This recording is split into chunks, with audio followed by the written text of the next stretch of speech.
اهانت آخوندان غالی رافضی بر الله جل جلاله.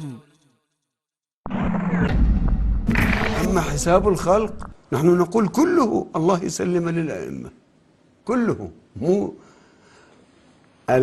الحساب يوم المحشر. كيف يتم الحساب؟ يتم الحساب في مراحل، في عرض، في غيره. من الموكلون بالحساب؟ النبي وأهل بيته. نقول له كيف يتوكل النبي؟ نعم يديرون. والمحاسبين المحاكم قضاة ملائكة، نعم، أهل البيت هم الرؤساء.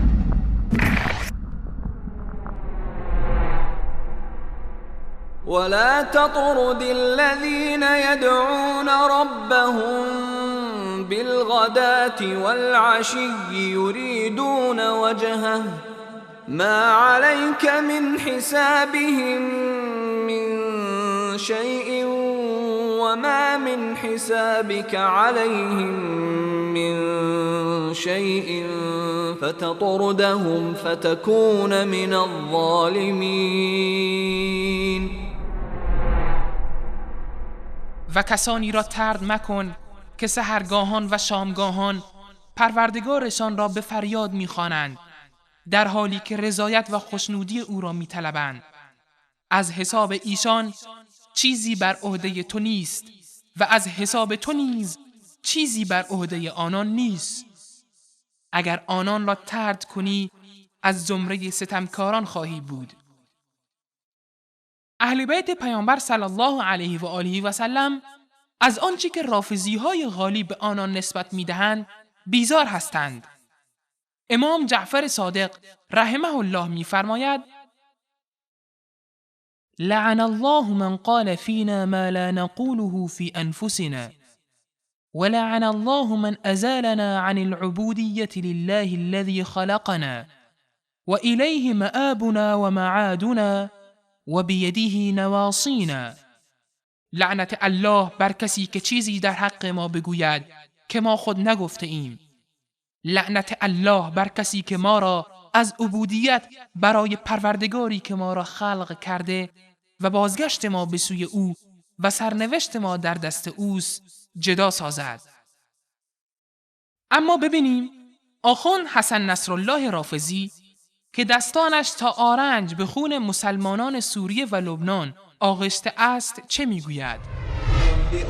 أحد مواجعنا الكبار ولا أذكر ولا أريد أن أذكر اسمه.